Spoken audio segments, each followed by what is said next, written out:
நீங்கள் நெருப்பித்துக் கொண்டிருக்கிற கிருபைக்காக ஸ்தோத்திரம். எங்கள் அண்ணியை ஒப்பு கொடுக்கிறேன். இது ரொம்ப நாளைக்கு அப்புறம்,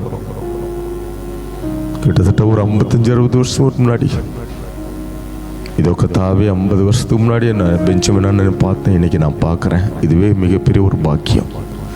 ஏசப்பா வந்திருக்கிற அத்தனை பிள்ளைகளையும் ஆசீர்வதிங்க, வழி நடத்துங்க, பலப்படுத்துங்க. எங்களை மறைத்து நீங்கள் மட்டுமே வெளிப்பட வேண்டும். அப்படி நாம மட்டுமே மகிமைப்பட வேண்டும். நீங்கள் எங்களோடு கூட இடைப்பட வேண்டும். ராஜா ஆசீர்வதிங்க, ஆசீர்வதிங்க, வழி நடத்துங்க, பலப்படுத்துங்க, ஸ்திரப்படுத்துங்க. இயேசுவின் நாமத்தில் பிதாவே, ஆமேன், ஆமேன். சத்தம் அவர்கள் சொல்லுமா? ஆமேன், ஆமேன். சரி, இன்னைக்கு இரட்டிப்பான சந்தோஷம் என்னன்னா, எங்கள் மத்தியில் பெஞ்சமின் அண்ணன் வந்திருக்காரு. அவரை கிட்டத்தட்ட நான் 8 வயசில் அவரை பார்த்தேன். 8, 9, 10, 11 வயசு வரைக்கும் அவரை பார்த்தேன். அதுக்கப்புறம் இன்றைக்கி பார்க்குறேன். எங்கள் அண்ணன் சொன்னது போல் இயேசுன்னு தெரிஞ்சுக்கிட்டது யாருன்னா எங்கள் அண்ணன் குடும்பத்தின் மூலமாக தான் தெரிஞ்சுக்கிட்டேன். அப்படின்னு அதுக்கு முன்னாடி எனக்கு ஏசப்பானா யாருன்னே தெரியாது, யாருன்னே தெரியாது. என்கிட்ட எங்கள் தாத்தா கட்டின கோயில் இன்னும் சிந்தாதிரிப்பேட்டில் இருக்குது. அங்கே மட்டும்தான் நாங்கள் இருப்போம், படவட்டம்மன் கோயில். ஆனால் நாங்கள்லாம் இருப்போம், எங்கள் அப்பாவை மட்டும் இருப்ப மாட்டார். என்கிட்ட எங்கள் அப்பா பெரியார் கட்சி, ஏற்கனவே சொல்லிக்கிறேன் உங்ககிட்ட. அவர் சாமி இல்லைன்னு வாழ்ந்தவர். எங்கள் தாத்தா கோயிலை கட்டி தர்மகார்த்தாவாக இருந்தார். ஆனால் அந்த குடும்பத்தில் பிறந்த அடியேன் ஜீவனுள்ள தெய்வத்தை ஆராதித்து கொண்டிருக்கிறேன். ஆகவே என் அன்பு தெய்வ பிள்ளைகளே, நீதிமொழிகள் சொல்லுது, கர்த்தருக்கு பயப்படுதலே ஞானத்தின் ஆரம்பம். தேவன் நமக்கு தேவ ஞானத்தை கொடுத்திருக்கிறார். தேவ ஞானத்தையும் தேவ அறிவையும் தெய்வீக புத்தியையும் கொடுத்ததோடு தான் இந்த இடத்துல ஜீவனுள்ள தெய்வத்தை ஆராய்த்து கொண்டிருக்கிறோம். ஆமென். ஆகவே நேற்று தினம் ரொம்ப எனக்கு டயர்டு தான், ரொம்ப டயர்டு. என்கிட்ட நைட்டு வரும்போது 11:30 மணி ஆயிடுச்சு. ஆந்திராவில் ஊழியம், கிராம ஊழியத்தை முடிச்சுட்டு திரளான ஜனங்கள் ஒப்பு கொடுத்தார்கள். திரளான ஜனங்கள் ஒப்பு கொடுத்தார்கள். அத்தனை ஜனத்தையும் தேவன் சந்திக்க கிருபை தந்தார். நாங்கள் முடிச்சுட்டு வரும்போது கிட்டத்தட்ட 11:30 மணி ஆயிடுச்சு. படுத்தேன், ஜெபம் பண்ணிட்டு படுத்தேன். காலையில் 3:30 மணிக்கு நான் எந்திரிச்சு தேவ சமூகத்தில் இருந்துட்டு இங்கே வரும்போது சின்ன மிஸ்டேக்னா, நான் குண்டத்தூர் பஸ்ஸு, நந்தப்பக்கம் குண்டத்தூர் பஸ்ஸுக்கு ஏறுறதுல பொழிச்சலூர் பஸ் ஏறிட்டேன். அங்கே போயிட்டு திருப்பி 3/4 மணி நேரம் சுற்றி கடைசியில் கரெக்ட் டைமுக்கு தேவன் எங்களை கொண்டு வந்தார். இருந்தாலும் 8:30 மணிக்கு முன்னாடி நான் வரணும்னு வாஞ்சேன். எந்த சபைக்கு போனாலும் நான் முன்னாடி இருப்பேன். இன்றைக்கி நான் கொஞ்சம் வேறு பஸ் ஏறி போயிட்டேன். ஆகவே இந்த தெய்வீக தருணத்தை எனக்கு கொடுத்த ஆவிக்குரிய தகப்பனார் உள்ளத்தின் ஆழத்திலிருந்து நான் ஸ்தோத்திரிக்கிறேன். வந்திருக்கிற அத்தனை பிள்ளைகளையும் தேவன் ஆசீர்வதிப்பாராக. இந்த பாக்கியம் எனக்கு கொடுத்தது முதலாவது தேவனுடைய ஆசீர்வாதம், அவருடைய கிருபை. அடுத்ததாக எங்கள் அண்ணன் கொடுத்துருக்கிறாரு. ஆகவே தான் எங்கள் குடும்பம், அந்த குடும்பத்தை இந்த ஜென்மம் இருக்கிறதுக்கு நாங்கள் மறக்க மாட்டோம். என்கிட்ட நாங்கள் ஆசீர்வாதமாக இருப்பதற்கு காரணம் முதலாவது ஏசப்பா, அதுக்கடுத்தது இவங்க தான். எனக்கு பெஞ்சமின்னை ரொம்ப, அவர் கேரல்ஸ் வந்தார்னா ரொம்ப கலகலப்பாக இருக்கும். பெஞ்சமின் அண்ணன் கேரல்ஸுக்கெல்லாம் நாங்கள் போகும்போது, அப்போது அவர் அடிக்கிற ஜோக்கு எல்லாம் இன்னும் ஞாபகம், பசுமையான ஞாபகமாக இருக்குது. பெஞ்சமின் அண்ணன், அடுத்தது எங்கள் அண்ணன் இஸ்ரேல் அண்ணன், அடுத்தது டேனியல் அண்ணன், அடுத்தது சகாயம், அடுத்தது மேனியல், அடுத்தது ரூபன், அடுத்தது டேவிட், அடுத்தது ரூபன் தான் என் தம்பி மறைச்சிட்டான், ஆக்சிடெண்ட்டில் இருந்துட்டான். அடுத்தது ஞானம், அடுத்தது ரூத்து.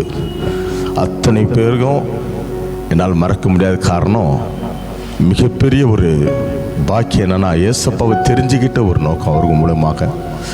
சமீபத்தில் நான் ஆந்திராவுக்கு போகும்போது பாஸ்டர்ஸ் மீட்டிங்கில் பேசும்போது ஒரு பாக்கியம் என்னன்னா, மேனியில் பார்த்தேன். அழகிரிப்பேட்டில் நான் மெசேஜ் கொடுக்கும்போது மேனியில் வந்திருந்தாப்புல. எனக்கு கண்டுபிடிச்சிட்டேன், இது மேனியில் தான் இருக்குன்னு சொல்லிட்டு. என்கிட்ட அண்ணன் சொன்னார், ஆந்திராவில் ஊழியம் பண்ணுறாப்புலன்னு. கரெக்டாக அவனையும் அந்த சகோதரனையும் பார்த்து ரொம்ப சந்தோஷப்பட்டேன். இந்த குடும்பத்தை எங்கள் வாழ்நாள் பூரா நாங்கள் மறக்க மாட்டோம். அதே போல தான் ஆவிக்குரிய பிள்ளைகளாக்கி நீங்களும் ஒருபோதும் மறக்கக்கூடாது. அல்லேலூயா. இவர் ஆவிக்குரிய தகப்பனார், எனக்கு ஆவிக்குரிய தகப்பனார், உங்களுக்கும் ஆவிக்குரிய தகப்பனார். ஆகவே வசனத்துக்கு நேராக கடந்து போவோம். 2 ராஜாக்கள் 3ஆம் அதிகாரம் 17வது வசனத்தை எடுத்தவர்கள் தெய்வீக பயத்தோடு தெய்வீக நடுக்கத்தோடு வாசிப்போம், கேட்போம். 2 ராஜாக்கள் 3ஆம் அதிகாரம் 17வது வசனத்தை எடுத்தவர்கள் வாசிக்கலாம். நீங்கள் காற்றையும் காண மாட்டீர்கள், நீங்கள் மழையையும் காண மாட்டீர்கள், ஆனாலும் நீங்களும் உங்கள் ஆடு மாடுகளும் உங்கள் மிருக ஜீவன்களும் குடிக்கும்படிக்கு இந்த பள்ளத்தாக்கு தண்ணீரால் நிரப்பப்படும் என்று யார் சொல்லுது? கர்த்தர் சொல்லுகிறார். ஒரு போதகர் சொன்னா கூட பரவாயில்ல, ஒரு மகான்கள் சொன்னா கூட பரவாயில்ல, மிகப்பெரிய ஒரு அரசியல் கட்சி தலைவர்கள் சொன்னாலும் பரவாயில்ல, மிகப்பெரிய அதாவது சாமி பக்தர்கள் உள்ள சாமியார்கள் சொன்னாலும் பரவாயில்ல, அவர்கள்லாம் சொல்லுவது ஒரு பக்கம் இருந்தாலும் இந்த உலகத்தை படைத்த, வானத்தையும் பூமியும் படைத்த, அண்ட சராசரங்களை படைத்த சர்வ லோகாதிபதியாகிய கர்த்தர் சொல்லுகிறார், நீ காற்றையும் காண மாட்டாய், மழையையும் காண மாட்டாய், ஆனாலும் உன் பள்ளத்தாக்கு தண்ணீரால் நிரப்பப்படும் என்று சொல்கிறார். இந்த வசனத்தை நான் படிச்சுட்டு தியானிக்கும் போது, படிக்கும்போது எனக்கு ஒன்னே தெரியல, ஆனால் இந்த வசனத்தை தியானிக்கும் போது மிகப்பெரிய ஒரு ஆச்சரியம். ஏன் மிகப்பெரிய ஒரு ஆச்சரியம் என்றால், என் அன்பு தேவனுடைய பிள்ளைகளே, இந்த ஒரு வசனத்திலே தேவன் செய்த அற்புதங்களும், தேவன் செய்த அதிசயங்களும், செய்ய போகிற அற்புதங்களும், செய்ய போற அதிசயங்களும் இதில் மறைந்திருக்கிறது, ஒளிந்திருக்கிறது. மறைப்பொருளாக தேவன் நமக்கு வெளிப்படுத்தியிருக்கிறார். ஆமென். என் அன்பு தேவ பிள்ளைகளே, இந்த வார்த்தை நீ நன்றாக ஆவியில் நிரம்பி இந்த தெய்வீக வசனத்தை நாம் வாசிக்கும் போது நாம் நம்ப முடியாத, கிரகிக்க கூடாத அளவுக்கு தேவன் இந்த வசனத்தில் மிகப்பெரிய ஒரு வெளிப்பாட்டை கொடுத்திருக்கிறார். என் அன்பு தேவனுடைய பிள்ளைகளே, ஆகவே நீயும் நானும் இந்த உலகத்திலே உள்ளவர் அனைவரும் வாழ்வதற்கு ஒரே ஒரு காரணம், சமாதானத்தோடு சந்தோஷத்தோடு மன ரம்யமாய் வாழ்வதற்கு காரணம் தேவனுடைய வார்த்தை தவிர வேறு எதுவும் இல்லை. ஆமென். ஏன்னா தேவனை நம்ம பார்க்கல, ஏசப்பான்னு யாருன்னு தெரியாது, தெய்வம், அந்த தெய்வத்தை யாருமே பார்க்கல. பார்த்தவர்கள் அத்தனை பேரும் மறித்தார்கள், மாண்டார்கள், மண்ணோட மண்ணாக போய்விட்டார்கள். ஆனால் அவரோடு கூட இருந்தவர்கள், அவரை தெரிந்தவர்கள், அவருக்காக ஒரு ஜீவப்பாதை நடந்தவர்களுடைய வார்த்தைகள் நமக்கு வெளிப்படுத்திக் கொண்டிருக்கிறது. ஆனாலும் அவருடைய வார்த்தை மட்டும்தான். எனக்கு பெரிய ஆச்சரியம் என்னவென்றால், இந்த உலகத்தில் வாழ்கிற அத்தனை ஜீவராசிகளுக்கும் மனிதர்களாகிய நமக்கும் உயிர் வாழ்வதற்கு மிக முக்கியமான காரணம் தண்ணீரும் காற்றும். ஆமென். இல்லைன்னா வாழ முடியாது. நீ எவ்வளவு நாள் சாப்பாடும் ஆகாரத்தையும் நீ உட்கொண்டாலும் இந்த தண்ணீரும் காற்றும் இல்லை என்றால் நாம் வாழவே முடியாது. காற்று மிக முக்கியம், தண்ணீர் மிக முக்கியம். தண்ணி இல்லைன்னா கூட கிட்டத்தட்ட ஒரு 7 நாள் 8 நாள் கூட வாழ்ந்துடலாம். அது ஏன் 7 நாள் 8 நாள் கூட வாழ்ந்துடலான்னு சொன்னா, இலங்கையிலே ஈழத் தமிழர்களுக்காக திலீபன் என்ற ஒரு சகோதரன் அந்த விடுதலைக்காக, அந்த தமிழீழம் அடைய வேண்டும் என்ற ஒரே காரணத்துக்காக உண்ணாவிரதம் இருந்தான். எத்தனையோ பேர் உண்ணாவிரதம் இருக்காங்க, ஆனா அந்த மகன் இருந்த உண்ணாவிரதம் தான் உயிரோட்டமான உண்ணாவிரதம். ஒரு சொட்டு தண்ணி குடிக்காம தன்னுடைய தமிழ் இனத்துக்காக, தமிழ் ஈழத்துக்காக அவன் தன்னை மாய்த்துக் கொள்வதற்காக உண்ணாவிரதம் தான்.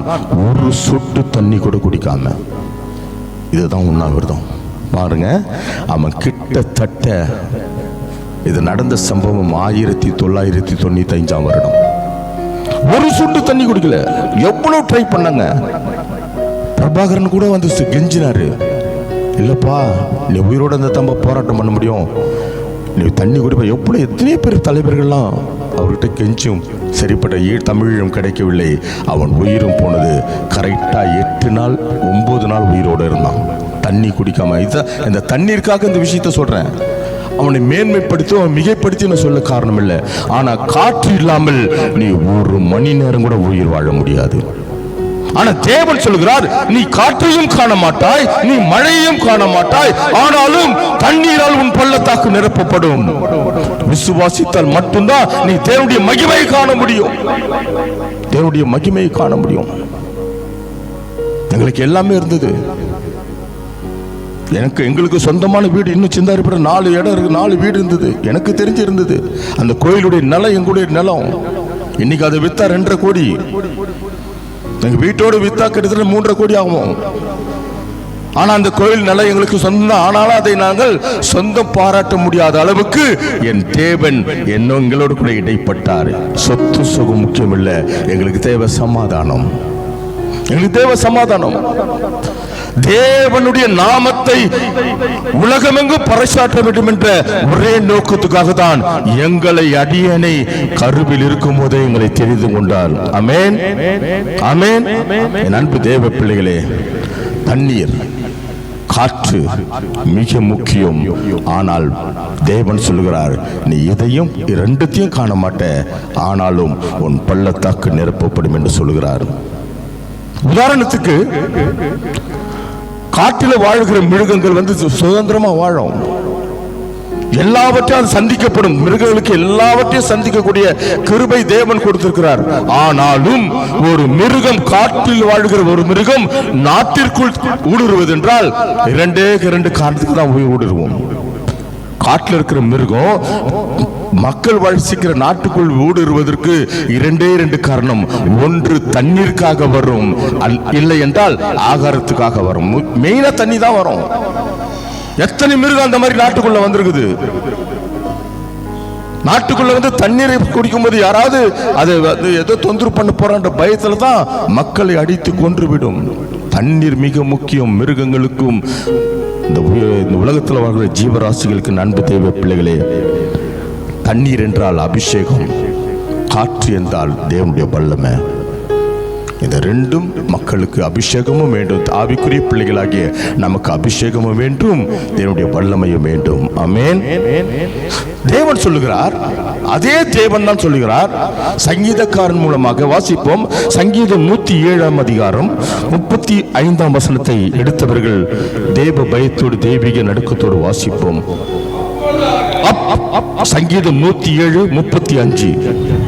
அவர் அவாந்தர வெளியை தண்ணீர் தடாகமாகவும் வறண்ட நிலத்தை நீரூற்றுகளாகவும் மாற்றுகிற அந்த தெய்வம் தான் உன்னையும் என்னையும் பார்த்து சொல்கிற வார்த்தை, மகனே மகளே, நீ காற்றையும் காண மாட்டாய், நீ மழையையும் காண மாட்டாய், ஆனாலும் தண்ணீரால் உன் பள்ளத்தாக்கு நிரப்பப்படும் என்று சொல்லுகிறார். விசுவாசித்தால் மட்டும்தான் தேவனுடைய மகிமையை காண முடியும். இப்போது எங்க குடும்பமே ரட்சிக்கப்பட்டுச்சு. எங்க குடும்பமே ரட்சிக்கப்பட்டுச்சு.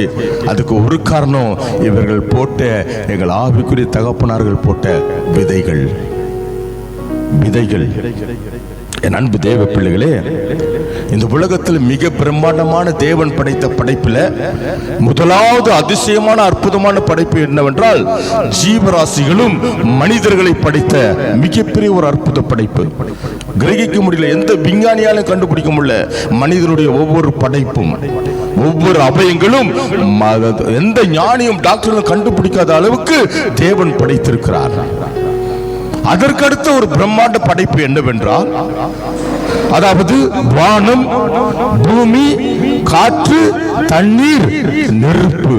இந்த 5ஐயும் எந்த செயற்கையான படைப்புல எந்த விஞ்ஞானியாலும் தடுக்க முடியாத அளவுக்கு மிக வல்லமை படைத்தது. வானமும் பூமியும் காற்றும் நெருப்பும் தண்ணீரும் மிக வல்லமை படைத்தது.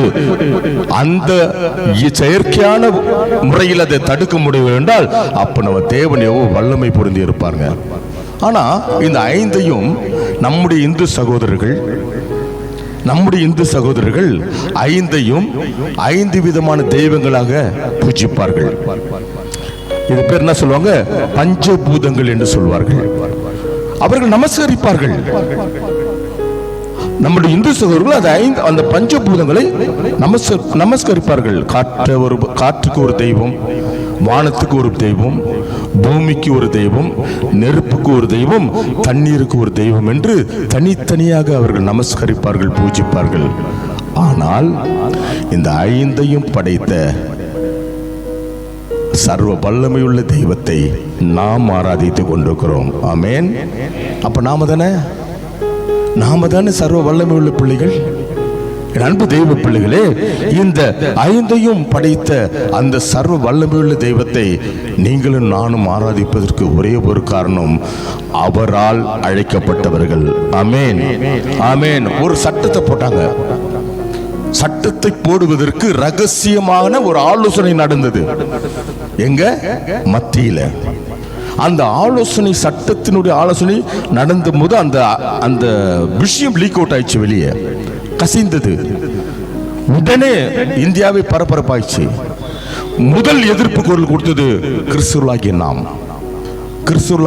நாம். அது என்ன சட்டம்னா, இனி வரும் காலத்தில் இந்தியாவில் இருக்கிற அத்தனை மக்களும் சூரிய நமஸ்காரம் பண்ண வேண்டும்.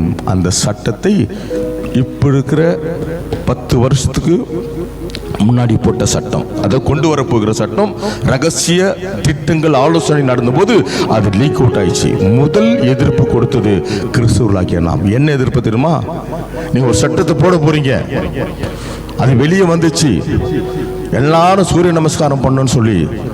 ஆனால் எல்லாரும் பண்றீங்களோ இல்லையோ, நாங்க பண்ண மாட்டோம். ஏனென்றால் சூரியனையே படைத்த எங்க தெய்வத்தை தான் நாங்க வணங்குவோம் என்று அவர் எதிர்ப்பு தெரிவித்தார். அவ்வளவு பெரிய மாநாட்டில் எதிர்ப்பு தெரிவிச்சு வேற யாரும் இல்ல, நம்முடைய அன்பு சகோதரர் மோகன் சிலாசர் தான். சூரியனை படைத்த அந்த தெய்வத்தை தான் நாங்கள் ஆராதிப்போம், சூரியனை ஆராதிக்க மாட்டோம் என்று சொன்னார். இதுதான் வைராக்கியம், கர்த்தருக்குள்ளாக தேவனுக்குள்ளாக ஒரு வைராக்கியம். ஆகவே இந்த ஒரு வசனத்தில் அற்புதமும் அதிசயமும் மறைந்திருக்கிறது, ஒளிந்திருக்கிறது. நமக்கு தேவன் வெளிப்படுத்துகிறது. அற்புதம், வாட் இஸ் த மிரக்கிள்? அதிசயம், வாட் இஸ் த வண்டர்? வேதாகம சரித்திரத்தில் எத்தனையோ எடுத்துக்காட்டுகள் இருக்கிறது. அற்புதம் என்றால் நம் கண்களுக்கு முன்னாடி நடப்பதும், நாம் நினைத்து கூட பார்க்க முடியாத, எதிர்பாராமல் ஒரு நிகழ்வை காண்பதும் தான், அதை ஆச்சரியமாக பார்ப்பதுதான் அற்புதம். நம்ம கண் முன்னாடி நடக்குது. எத்தனையோ அற்புதத்தை என் கண் முன்னாடி நான் பார்த்திருக்கேன். ஏசப்பா நாமத்தில் நடந்திருக்கிறது. அதில் 2 விஷயத்தை நான் சொல்றேன். நாங்கள் திருவாரூர் பகுதியில் ஒரு கிராம ஊழியம் பண்ண போனோம். போகும்போது போய் நைட்டு வண்டி ஏறணும், காலையில் ட்ரெயினில் போய் இறங்கணும். கிட்டத்தட்ட ஒரு 30 பேர் போனோம். போயிட்டு டீ சாப்பிட்டு குளிக்க வேண்டியவங்களாம் குளிச்சுட்டு ரிலாக்ஸ் பண்ணிவிட்டு நேராக முதல் ஸ்டாண்டு ஒரு பகுதியில் போய் போட்டோம், திருவாரூர் பகுதியில். அந்த தெருவில் பார்த்தா ஒவ்வொரு தெருவுக்கும் ஒரு பெரியார் சிலை. போய் நின்று ஸ்டாண்டு போட்டோம். ஸ்டாண்டு போட்டு ஒரு ஜெபம் பண்ணி ஃபஸ்ட்டு பாட்டு பாடினோம். ஃபஸ்ட்டு பாட்டு பாடணுமே, அந்த பாட்டு என்னன்னா, உனக்கு ஒருவர் இருக்கிறார், உன்னை விசாரிக்க துடிக்கிறார், உன்னையும் என்னையும் இயேசு நேசிக்கிறார், உன்னை உள்ளங்கைகளில் வரை. இந்த பாட்டு பாடணும். இந்த பாட்டில் நிறைய ஜாதி மதம்லாம் வரும். இந்த சாட்சி நான் இந்த சபையில் நான் இருக்கணும். திருப்பவும் இந்த செய்திக்காக நான் சொல்கிறேன் பாருங்க. சொல்லி பாடி முடித்தோம். ஜெபம் பண்ண எல்லாரையும் கூப்பிட்டோம். ஒரு குடும்பம் அந்த வீட்டு நாங்கள் போட்டு முன்னாடி நிற்கிற பின்னாடி அந்த குடும்பம் வந்து அதாவது என்ன சொல்லுது, சூசைட் பண்ணிக்கிறதுக்காக அந்த பாட்டில் உள்ளது. இது ஏன் சொல்கிறேன்னா, தேவன் கண்ணுக்கு முன்னாடி அந்த அற்புதம் நடந்தது. நாங்கள் அந்த இடத்துல அந்த ஊழியம் பண்ணலன்னா அந்த குடும்பமே செத்துருக்கும். சூசைட் பண்ணின்னு ஹஸ்பண்ட் அண்ட் ஒய்ஃபு, 2 பொண்ணு, 2 பேர பிள்ளைங்க, 6 பேர் செத்துருப்பாங்க. அது மாத்திரமல்ல, ஒரு சகோதரி வீட்டில் நாங்கள் போகிறோம். அந்த சகோதரி பேர் வந்து ஹேமலதா. ஜெபக்கூட்டம் எங்களை வச்சு பண்ணுது. வாரம் வெள்ளிக்கிழமை பண்ணோம். பண்ணிக்கிட்டு இருக்கும்போது ஒரு வாரம் அதே போல் பாட்டு ஸ்டார்ட் பண்ணோம். அந்த பிள்ளை மேலே இருக்கிற அசுத்தாவி ஆட ஆரம்பிச்சுது. ஆடுது, பயங்கரமாக ஆடுது.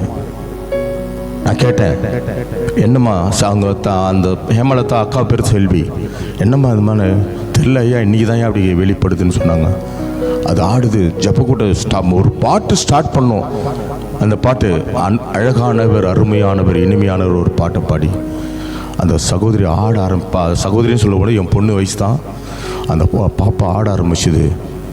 இயேசுவின் நாமத்தினால அந்த சகோதரிக்கு கிட்டத்தட்ட 5 கட்டு இருந்தது. 5 கட்டு பிரிக்கிறதுக்கு கிட்டத்தட்ட 3 மணி நேரம் ஆச்சு. 3 மணி நேரமா அந்த 5 கட்டை அந்த பிசாசு தான் பிரிச்சுது. இந்த 5 விரல இந்த அக்கலம் வரைக்கும் ஒரு கட்டு, இந்த 5 விரல் இந்த அக்கலம் வரைக்கும் கட்டு, காலில் இருக்கிற 5 விரல் இந்த அந்த தொடை வரைக்கும் கட்டு, இந்த காலில் 5 விரல் தொடை வரைக்கும் கட்டு, கடைசி 5வது கட்டு எங்கன்னா தொப்புள்ள இருக்குது. அந்த 5வது கட்டு எங்கன்னு இயேசுவின் நாமத்தில் கேட்கும்போது அந்த பிசாசு புடவையை அவுக்க ஆரம்பிச்சது. இயேசுவின் நாமத்தில் புடவை அவுக்காதுன்னு சொன்னோம். அப்புறம் 5 சகோதரிகளை அது ஒரு 4-5 சகோதரி நிற்க வச்சு, தைரியமான சகோதரி நிற்க வச்சுட்டு நாங்கள் வெளியே வந்துட்டோம். ஜாக்கிரதமாக ஸ்தோத்திர பலி மட்டும் செலுத்துங்க, ஜெபத்தோடு இருங்க, பயப்படாதீங்கன்னு சொன்னேன். கிட்டத்தட்ட அந்த அந்த தொப்புள் இருக்கிற அந்த கட்டு உருவத்துக்கு கிட்டத்தட்ட 3/4 மணி நேரம் ஆச்சு. கடைசியில் அந்த ஒரு வாமிட் ஒன்று எடுத்தது, பச்சை கலரில் அந்த ரேடியம் கலரில் ஒரு வாமிட் எடுத்தது. முடிச்சதும் எங்களுக்கு உள்ளே கூப்பிட்டாங்க. அப்புறம் 5வது கட்டுனால விஷயத்த சொன்னாங்க. பாருங்கள், அந்த 5 கட்டு எதுக்கு கட்டியிருக்கிறானா, அந்த பொண்ணு குழந்தையை பெக்கக்கூடாது என்று. அற்புதம், கண்ணெதிர்க்கு அற்புதம் நடந்தது. அவங்க குடும்பமே திகச்சு போய் ஆச்சரியமா பார்த்தாங்க, இது எப்படி சாத்தியம் என்று. எப்போ கேஷுவலாக இருந்தது அந்த பொண்ணு. கல்யாணம் 4 வருஷம் குழந்தை இல்லை, அதுக்காகவே இந்த பொருத்தனைக்காக அந்த குடும்பத்தை அந்த ஜெப கூட்டத்தை நடத்துச்சு. அன்னைக்கு விடுதலை கிடைச்சதுமே இன்னைக்கு அந்த பிள்ளைக்கு 3 பிள்ளைகள். அன்னைக்கு ஆமென், 3 பிள்ளைகளுக்கு தாயாக இருக்கிறாள். தேவன் அற்புதம் செய்கிற தேவன், அதிசயங்களை காண பண்ணுகிற தேவன். இந்த மாதிரி நிறைய எங்களுடைய ஊழியத்தில் நடந்திருக்கிறது, ஜெப கூட்டத்தில் நடந்திருக்குது, சொல்லிக்கிட்டே போகலாம். என் அன்பு தெய்வ பிள்ளைகளே, நான் சொன்ன அந்த குடும்பத்தோடு தற்கொலை பண்ணிக்க போற அந்த சகோதரன் 9 கோயிலுக்கு பூசாரி. இன்னைக்கு அவர் பைபிளும் கையுமாக சபைக்கு போய் கொண்டிருக்கிறார். ஆமென், ஆமென். நம் தேவன் ஜாதி மதம் பார்க்காத தேவன், ஏற்றத்தாழ்வு பார்க்காத தேவன், அந்தஸ்தை பார்க்காத தேவன், ஆஸ்தியை பார்க்காத தேவன், உன் உள்ளத்தை மட்டுமே ஆராய்ந்து பார்க்கிற தேவன். எங்க முகத்தை பார்த்துந்தா எங்க அண்ணன் வீட்டுல எங்க அண்ணன் சர்ச்சையில சேர்த்திருக்க மாட்டாங்க, எங்க முகத்தை பார்த்துந்தா. ஆனா எங்க உள்ளத்தை தான் பார்த்தாங்க. அன்பு, தூய்மையான அன்பு உங்க குடும்பத்துல. என் அன்பு தேவ பிள்ளைகளே, ஆகவே அற்புதம், அதிசயம் தேவன் நடத்துகிற மிகப்பெரிய ஒரு காரியம். அதாவது இந்த தெய்வீக வார்த்தைகளை நீ விசுவாசத்தோடு கேட்டுக்கொண்டிருக்கிற ஒவ்வொரு குடும்பத்திலையும் தேவன் அற்புதம், அதிசயம் செய்ய வல்லவராய் இருக்கிறார். தேவன் சொல்லுகிற அந்த வார்த்தை மறைமுகமான வார்த்தையாக இருந்தாலும் அந்த மறைமுகமான தேவ வசனத்திலே ஆசீர்வாதமும் அற்புதமும் அதிசயம் மறைந்திருக்கிறது என்பதை தேவன் நமக்கு வெளிப்படுத்திக் கொண்டிருக்கிறார். அன்பு தேவன் பிள்ளைகளே, அதான் அற்புதம். அதிசயம் இயற்கை, அதிசயம் என்றால் இயற்கை. தேவன் படைத்த இந்த இயற்கையான படைப்பு. கடலை பார்த்தா ஒரு அதிசயம், மலைகளை பார்த்தா அதிசயம், மலைகள் மேலிருந்து வருகிற நீர்வீழ்ச்சியை பார்த்தா அதிசயம். எத்தனை அதிசயம்! இதெல்லாம் இயற்கை காட்சி, தேவன் படைத்த மிக பிரம்மாண்டமான படைப்பு. இதுதான் அதிசயம். உலக அதிசயத்தில் 7 அதிசயம் உண்டு. அது மனிதனால் கண்டுபிடிக்கப்பட்டது. உண்மையிலே முதல் நான் போய் தாஜ்மஹாலை பார்க்கும்போது என் கண்களும் வாயும் விரிவானது. அப்படியே போய் பார்த்து ஆச்சரியமா முதல் சினிமால பார்த்துருக்கிறோம், படத்துல பார்த்துருக்கிறோம், பாட புத்தகத்திலும் பார்த்துருக்கிறோம். முதலாக லைவா பார்க்கும்போது என் கண்கள் விரிந்தது, வாய் திறந்தது. அதிசயம், அதிசயம். எத்தனை அதிசயம் சொல்லி. சீன பெருஞ்சுவர் எத்தனையோ கிலோமீட்டர் கட்டியிருக்காங்க, எத்தனையோ கிலோமீட்டருக்கு அந்த சீன பெருஞ்சுவர் கட்டிருக்காங்க. உலகத்தில் அதிசயம் அது. இதெல்லாம் மனிதனால் உருவாக்கப்பட்டது. பிரேசில்ல மிகப்பெரிய ஒரு ஸ்டாச்சு, ஏசப்பாவுடைய சிலை 9 மீட்டர், மிகப்பெரிய ஒரு சிலை. அந்த இடத்த நிறுவன இடம் சாதாரணமான இடம் இல்ல. எப்படி நிறுவனாங்கன்னு தெரியல. அந்த மாதிரியான ஒரு அதிசயம் சொல்லிட்டே போலாம். ஏன் தமிழ்நாட்டில், இந்தியாவில் தாஜ்மஹால் என்றால் தமிழ்நாட்டில் ஒரு அதிசயம் இருக்கிறது. அதுதான் பெரிய கோவில், தஞ்சை பெரிய கோவில். தஞ்சை பெரிய கோவில் உலக அதிசயத்தில் ஒண்ணு. அதெல்லாம் செயற்கை, அதெல்லாம் அனைத்தையும் என் தேவன் படைத்த இயற்கை படையுதான் நித்தியமானது. ஆமென், ஆமென். என் அன்பு தேவ பிள்ளைகளே, இந்த அதிசய அற்புதத்தை யார் செய்கிறார் என்றால், வாசிப்போம். மார்க் எழுதின சுவிசேஷம் 9ஆம் அதிகாரம் 39வது வசனத்தை எடுத்தவர்கள் தேவ பயத்தோடு தேவ நடத்தோடு வாசிப்போம், கேட்போம். அதற்கு இயேசு, அவர்களை நீங்கள் தடுக்க வேண்டாம், என் நாமத்தினாலே அற்புதம் செய்கிறவர்கள் எளிதா என்னை குறித்து தீங்கு சொல்ல மாட்டார்கள். அற்புதம் செய்கிறவர் இயேசு கிறிஸ்து, கர்த்தராகிய இயேசு கிறிஸ்து என்று வேதம் சொல்கிறது. அதற்கு இயேசு உங்களையும் என்னையும் நோக்கி என் நாமத்தினாலே அற்புதம் செய்கிறார்கள், என் நாமத்தினாலே அற்புதம் செய்கிறார்கள்.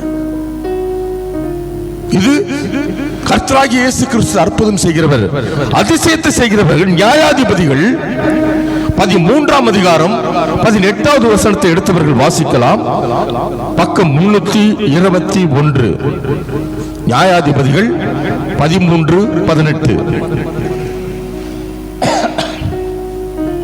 அதற்கு கர்த்தருடைய தூதனானவர், என் நாமம் என்னவென்று கேட்க வேண்டியது என்ன, அது அதிசயம் என்றார்.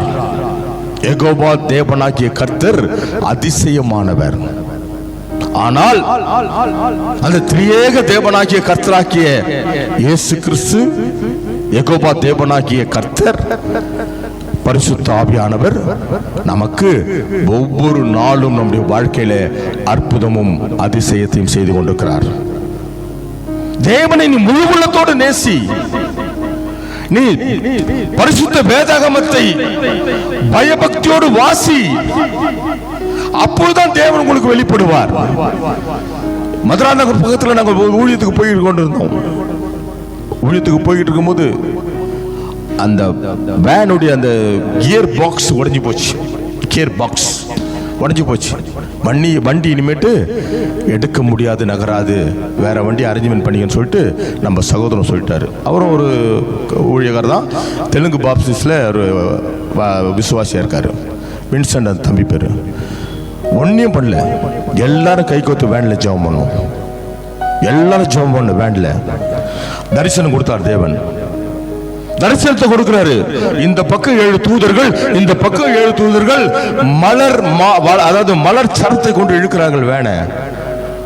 ஆவில நிரம்பி நான் ஜெபிக்கும் போது அந்த வெளிப்பாட்டை அதை நம்ம பிள்ளைகளுக்கு சொல்லும் போது அத்தனை பேரும் பரிசுத்த ஆவியினர் நிரம்பினாங்க. 7 தூதர்கள் இழுக்கிறாங்க வேண. அப்ப நான் சொன்னேன், வின்சென்ட் கொஞ்சம் ட்ரை பண்ணுப்பா, வேன் ரெடி ஆகும்னு சொன்னேன். இல்லை நான் முடியாது நான் சொன்னேன். நீ ட்ரை பண்ணுப்பா, வேன் ரெடி ஆகும்னு சொன்னேன். அந்த மகன் போய் இறங்கி அந்த கியர் பாக்ஸை பார்த்து என்ன பண்ணா எது பண்ணான்னு தெரியல, வண்டி ஸ்டார்ட் ஆயிடுச்சு. ஆமென்.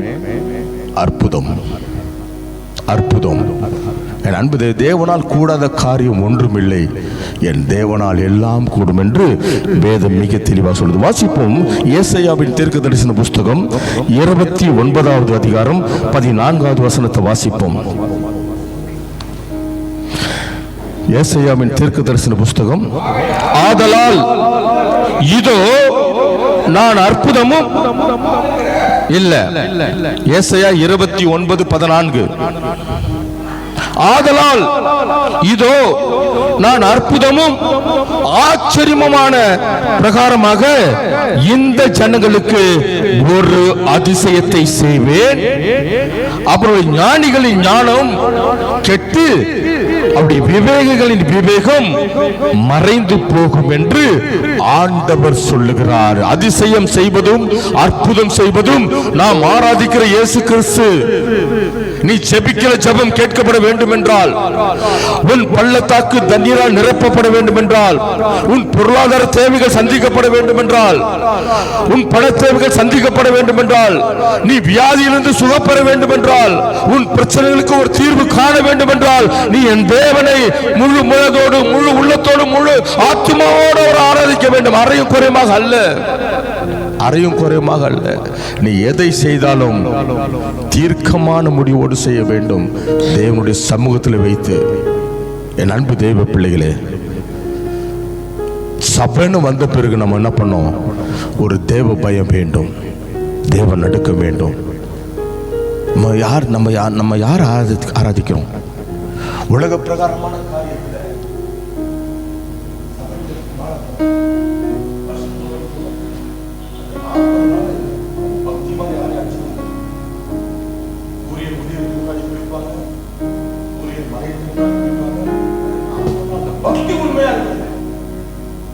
பக்தி உண்மையா இருக்குது.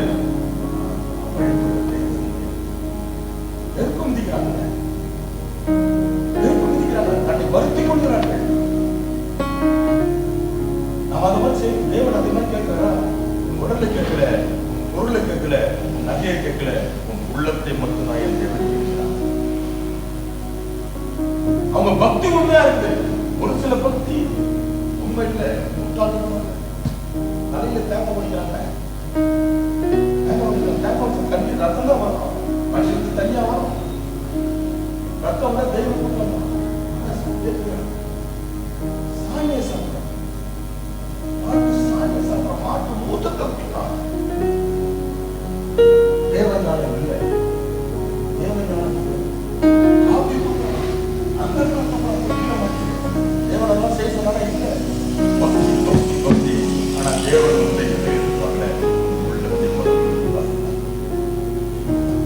அல்லேலூயா, ஆமென். என் அன்பு தேவ பிள்ளைகளே, அதாவது தேவன் செய்த அற்புதமும் அதிசயமும் இந்த வேதாகம சரித்திரத்தில் இடம் பெற்றிருக்கிறது என்பதை தேவன் வெளிப்படுத்துவதற்காக இந்த ஒரு 4 உதாரணத்தை நான் சொல்றேன். முதலாவது தண்ணீரை பார்ப்போம். யாத்ராகமத்தின் புஸ்தகம் 7ஆம் அதிகாரம் 17வது வசனத்தை எடுத்தவர்கள் வாசிக்கலாம். யாத்ராகமும் 7ஆம் அதிகாரம் 17வது வசனத்தை எடுத்தவர்கள் வாசிக்கலாம். இதோ என் கையில் இருக்கிற கோலினால் அது ரத்தமாய் மாற்றும். மோசேயுடைய கையில் இருக்கிற கோல் அந்த நதியின் மேல் அடிக்க சொல்லி தேவன் கட்டளையிடுகிறார். அந்த நதி முழுவதும் என்ன மாறுது? ரத்தமாய் மாறுகிறது. இது யெகோவா தேவனாகிய கர்த்தர் செய்த அதிசயம். கையில் அந்த கோல் ஆடு மேய்ப்பதற்காக மோசே கையில் இருந்த கோல், சாதாரண கோல். அந்த கோலை கொண்டு தேவன் அந்த ஆற்று நீரை ரத்தமாய் மாற்றுகிறார். அந்த கோலை பொறுத்து நம்ம வாசிப்போம். அதே யாத்ராகமத்தின் புஸ்தகம் 4ஆம் அதிகாரம் 2வது வசனத்தை வாசிப்போம். யாத்ராகமும் 4:2-3. கர்த்தர் அவனை நோக்கி, உன் கையில் இருக்கிறது என்ன என்றார். அது ஒரு கோல் என்றான். அதை தரையிலே போடு என்றார். அதை அவன் தரையிலே போட்டான். அது சர்ப்பமாக மாய்த்து மோசே அதற்கு விலகி ஓடினான். அவன் கையில் இருந்த கோலுதான் தேவனுடைய கட்டளையின்படி கீழே போடுறான். அந்த வெறும் கோலு, ஆட்டை மேய்க்கிற அந்த கோலு, அது சர்ப்பமாக மாறுகிறது. 20வது வசனத்தை வாசிப்போம். அதே யாத்ராகமம் 4:20. அப்பொழுது மோசே தன் மனைவியையும் தன் பிள்ளைகளையும் கழுதையின் மேல் ஏற்றிக்கொண்டு எகிப்து தேசத்துக்கு திரும்பினான். தேவனுடைய கோலையும் மோசே அவன் கையிலே பிடித்து கொண்டு போனான். அந்த மோசேயுடைய கோலாக இருந்தது, அது தேவனுடைய கோலாக மாறுகிறது. அதே போலதான் நாம் ஒரு காலத்தில் மனம் போன போக்கில் வாழ்ந்து கொண்டிருந்தோம். அறியாமல் தெரியாமல் தேவனுக்கு விரோதமான, தேவனுக்கு பிரியமில்லாத காரியங்களை நாம் செய்து கொண்டிருந்தோம். ஒன்றும் அறியாமல். என்னை பொறுத்த வரைக்கும் நான் ஒரு முட்டாள்தனமாக தெரிந்து கொண்டிருந்தேன், செய்து கொண்டிருந்தேன். ஆனால் அவரை தேட தேட நான் தேவனுடைய பிள்ளையாக மாறினேன். ஆமென். நீங்க அத்தனை பேர் அதுதான். வேதம் சொல்லுகிறது எரேமியால உலகம் தோன்றுவதற்கு முன்னாடி நான் உன்னை தெரிந்து கொண்டேன் என்று. Yes, that is correct. உலகம் தோன்றுவதற்கு முன்னாடி தான் தேவன் நம்மை தெரிந்து கொண்ட காரணத்தினால் தான் கருவில் இருக்கும் போதே பெயர் சொல்லி அழைத்தார். ஆமென், ஆமென். தண்ணீரை ரத்தமாய் மாற்றினது யெகோவா தேவனாகிய கர்த்தர். வாசிப்போம் யோவான் எழுதின சுவிசேஷம் 4:46, 4ஆம் அதிகாரம் 46வது வசனத்தை வாசிப்போம். யோவான் 4:46, பக்கம் 130. பின்பு இயேசு தாம் தண்ணீரை திராட்சரசமாக்கின கலிலேயா உள்ள கானாவூருக்கு மறுபடியும் வந்தார். அப்போது கப்பர்நகூமிலே ராஜாவின் மனுஷர் ஒருவருடைய குமாரன், அதாவது தேவன் செய்த முதல் அற்புதம் கானாவூர் கல்யாணத்துல பச்சை தண்ணீரை ருசியுள்ள ரசமாக மாற்றினார். இது கர்த்தராகிய இயேசு கிறிஸ்து செய்த அற்புதம். தண்ணீரை, ஆற்று நீரை ரத்தமாய் மாற்றினது யெகோவா தேவனாகிய கர்த்தர். அங்கு தண்ணீர் தான், இங்கும் தண்ணீர் தான். அது ரத்தமாய் மாறியது, இது ரசமாய் மாறியது. ஆமென், ஆமென். தேவன் செய்த அற்புதம், அதிசயம். இரண்டாவது தேவன் செய்த அற்புதம், அதிசயம் என்னவென்றால் யாத்திராகமத்தின் புஸ்தகம் 14ஆம் அதிகாரம் 16வது வசனத்தை எடுத்து பிறகு வாசிக்கலாம். செல்லு தயவு செய்து சைலண்ட்ல வச்சிருங்க. நீ உன் கோலை ஓங்கி உன் கையை சமுத்திரம் மேல் நீட்டி சமுத்திரத்தை நீ பிளந்து விடு. அப்பொழுது இஸ்ரவேல் புத்திரர் சமுத்திரத்தின் நடுவாக வெட்டாந்தரையிலே நடந்து போவார்கள். சமுத்திரத்தை பிளந்தார் யெகோவா தேவனாகிய கர்த்தர். அதாவது